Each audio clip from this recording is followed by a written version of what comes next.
Welcome students. आज हम बात करेंगे पावर ट्री, एक ऐसा टॉपिक जिसके बारे में लोगों को पता है लेकिन पूर्ण रूप से नहीं, इसलिए उसके बारे में आज बात करने जा रहे हैं। कुछ फॉर्मूले हैं, पहले इनको हम डिस्कस करेंगे। ए की पावर एम इंटू ए की पावर एम इक्वल का होगा ए की पावर एम प्लस एम। इसके लिए थोड़ा सा पहले मैं समझा दूं कि मान लो ये ए है और ये एम है, तो इस ए को बोलते हैं हम बेस। बेस मीन्स आधार। ये एम, इसको बोलते हैं पावर या एक्सपोनेंट, यानी कि घात। द्वारा समझ लेते हैं, ए को बोलते हैं बेस यानी आधार और एम को बोलते हैं पावर यानी कि एक्सपोनेंट। दूसरा नाम है इसका एक्सपोनेंट, जिसको हिंदी में बोलते हैं घात। अब जब बेस सेम होता है और पावर्स अलग अलग होती हैं और उनके बीच मल्टीप्लाई होता है, तो वो दोनों जो पावर्स हैं वो ऐड हो जाती है, जुड़ जाती है। और यदि डिवाइड हो इनके बीच, बेस सेम है पावर अलग अलग है, तो माइनस हो जाता है। और जब कभी ऐसा हो जाए कि पावर के ऊपर पावर है, यानी ए बेस हो गया, इसकी पावर एम हो गई और सबकी पावर क्या हो गई, एन हो गई, तो इन दोनों में मल्टीप्लाई हो जाता है, एम इंटू एम। अब एक और फॉर्मूला है कि अगर बेस अलग अलग है और पावर सेम है, तो उनके बीच क्या हो जाता है कि आपस में मल्टीप्लाई है तो मल्टीप्लाई हो जाएगा, डिवाइड होता है डिवाइड हो जाता है। ठीक है, एम का एम से यानी एम ही रहेगा। एक चीज यहां बता दूं कि अगर क्वेश्चन ये होता है कि ए की पावर एम माइनस ए की पावर एम, तो क्या ये माइनस होते? नहीं होते। ये दोनों माइनस नहीं होंगे, ना ही प्लस होंगे। दोनों की पावर सेम होनी चाहिए तब ये प्लस होंगे। इसके लिए हम पिछले वीडियो में डिस्कस कर चुके हैं, जिसकी लिंक डिस्क्रिप्शन बॉक्स में है। ठीक है, तो अब मैं इसके कुछ एग्जांपल्स लेने वाला हूं। ये फॉर्मूले आपको ध्यान में रखने हैं और एक करके हम सभी का एग्जांपल लेंगे अब। ठीक है, देखिए मैंने पहला आपका फॉर्मूला क्या था, ए की पावर एम इंटू ए की पावर एम इक्वल ए की power M plus M.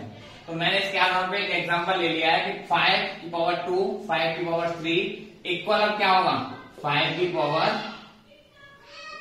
2 plus 3। ठीक है, तो 5 की पावर 2 इंटू 5 की पावर 3, यानी 2 और 3 को क्या हो गए, एम और एन। और यहाँ पे क्या हो रहा था, उनका ऐड हो रहा था, तो हमने 2 और 3 को भी क्या कर दिया, ऐड कर दिया। तो 5 की पावर कितनी हो गई, 5। इसको हम आसानी से कर सकते हैं, है ना। अब दूसरा वाला फॉर्मूला ले लेते हैं, ए की पावर एम ए की पावर एम डिवाइड। तो यहाँ पे क्या हो रहा था उनके बीच, माइनस। तो माइनस वाला कैसे होगा कि 5 की पावर 2 डिवाइड 5 की पावर 3, तो क्या होगा 5 की पावर। अब यहाँ एक चीज ध्यान रखने वाली बात है कि एम हमारा क्या है, 2 है, एन हमारा है 3। तो ये नहीं करेंगे हम 3 माइनस 2 कर देंगे, नहीं करेंगे। हम क्या करेंगे, एम की जगह एम रखेंगे, एन की जगह एम रखेंगे। तो यानी क्या होगा 2 माइनस 3, यानी 5 की पावर क्या हो गई, माइनस के 1। अब यहाँ पे मैंने एग्जाम्पल इसलिए लिया है कि यहाँ पे एक चीज और सिखाने वाला हूँ कि जब भी किसी की पावर माइनस होती है, जब भी किसी की पावर माइनस होती है, तो उसका रेसिप्रोकल कर दिया जाता है। रेसिप्रोकल का मतलब ये है कि इसके नीचे हमेशा एक बेस होता है 1 डिवाइड में, तो उसको हम अपोज कर देते हैं, यानी 1 अपॉन क्या हो जाएगा 5 की पावर 1, और 1 को हम लिखते नहीं है, तो क्या हो जाएगा 1 अपॉन 5। ठीक है, डिवाइड वाला समझ में आ गया होगा, मल्टीप्लाई भी समझ में आ गया होगा। अब मैं कुछ और जो एग्जांपल उनको लेने जा रहा हूँ। देखिए, अब ये तीसरा वाला हमारा फॉर्मूला है, क्या है, ए की पावर एम की पावर एन। यहाँ पे एक शब्द बोल रहा हूं मैं, ए की पावर एम की पावर एन। ठीक है, और क्या लगा हुआ, ब्रैकेट लगा हुआ। ब्रैकेट का मतलब ये है कि इस पूरे की पावर क्या है, एन, यानी ये पूरा इसके लिए क्या कहलाएगा, बेस। क्या कहलाएगा, बेस। ये क्लियर टर्म हो, क्योंकि आगे कंफ्यूजन होता है, उसमें करेंगे हम। तो ये एन क्या होगा, एक्सपोनेंट। ठीक है, अब इस पे एक एग्जांपल लेंगे हम कि 5 की पावर 2 की पावर 3। तो क्या है यहाँ पे 5 की पावर कितनी हो जाएगी, 2 इंटू 3, यानी कि 5 की पावर हो जाएगी 6। अब एक कंफ्यूजन और आता है, कौन सा, वो ध्यान से देखेंगे कि अगर ये क्वेश्चन ऐसे होता 5 की पावर 2 की पावर 3 ऐसे होता, यानी कि ब्रैकेट नहीं होता, तो यहाँ पे ये भी बेस कहलाएगा, ये भी बेस कहलाएगा और ये कहलाएगा एक्सपोनेंट। ठीक है, ये एक्सपोनेंट है आपकी, ये बेस है किसके लिए, इस 3 के लिए, और ये 5 है बेस किसके लिए, इस पूरे के लिए। तो यहाँ क्या करते हैं, इसको सॉल्व कैसे करते हैं कि 2 की पावर 3 है, तो 2 की पावर 3 कितनी होती है, 8, यानी कि 2 इंटू 2 इंटू 2, यानी 5 की पावर कितनी हो गई, 8। ये कुछ कंफ्यूजन है जिसको मैंने दूर कर दिया है। अब जो लास्ट है, लास्ट फॉर्मूला जो है, लास्ट हमारा जो फॉर्मूला है उस पर हम थोड़ा चर्चा करेंगे। उसके बाद मैं कुछ और चीजें सिखाने वाला हूँ कैलकुलेशन रिलेटेड, ठीक है। देखिए अब ये लास्ट फॉर्मूला है, क्या है कि 5 की पावर यदि 2 है और b मतलब 2, कोई भी बेस हो सकता है दूसरा अंदर, 2 की पावर 2। तो यहाँ पे क्या है कि पावर तो दोनों के सेम है कि 2 यहाँ पे 2 यहाँ पे, लेकिन बेस दोनों का अलग अलग है। तो 5 2 से क्या हो जाएंगे 10 की पावर क्या हो जाएगी 2। इसको ऐसे करेंगे 5 इंटू 2 की पावर 2 यानी कि 10 की पावर 2, ठीक है। अब मैं कुछ कैलकुलेशन चीज सिखाने वाला हूं जिसका बहुत ही ज्यादा इस्तेमाल होगा, खासकर मैथमेटिक्स में, खासकर 9 to 12 और फिजिक्स में तो 100% इतना यूज होता है, जो काफी मदद होगा आपके न्यूमेरिकल्स में, ठीक है।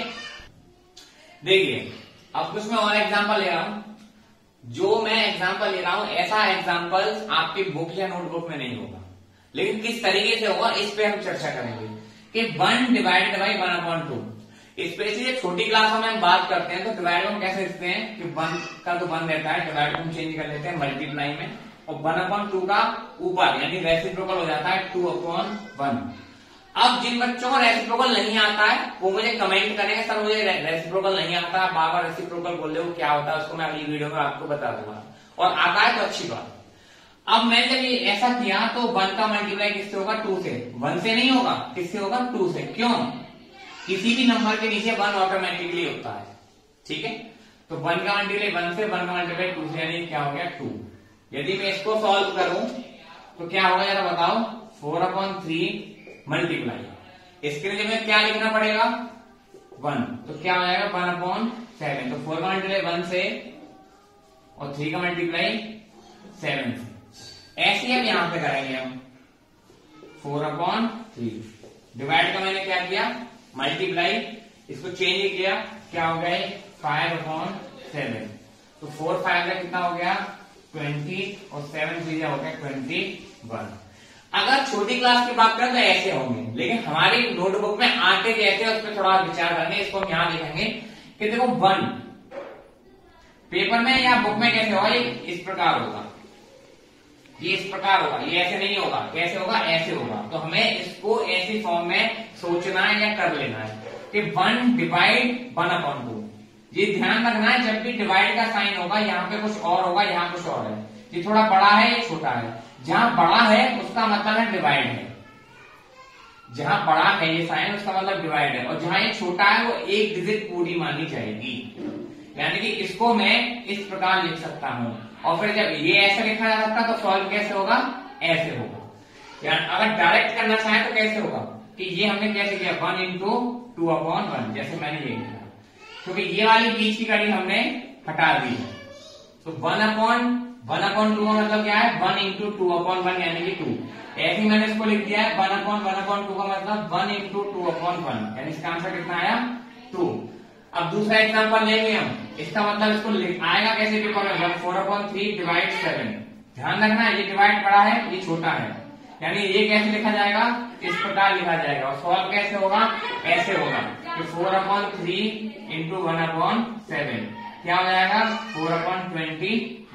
अब इसको करेंगे हम, कैसे होगा ये 4/3 डिवाइड 7/5। ये हमेशा ध्यान रखना है कि जब भी फिजिक्स हो या मैथमेटिक्स हो, खासकर मैथमेटिक्स में जिनके पास ट्रिग्नोमेट्री है उसमें ऐसे सवाल बहुत आते हैं और वहां पे गलत कर जाते हैं कि कैसे होगा। तो यहाँ पे क्या है डिवाइड का मतलब इसको हम ऐसे लिख सकते हैं, और जब ऐसे लिख सकते हैं तो सॉल्व कैसे होगा ऐसे। इसको ना लिख के हम इसको डायरेक्ट लिखते हैं 4/3 मल्टीप्लाई 5/7, तो 20/21।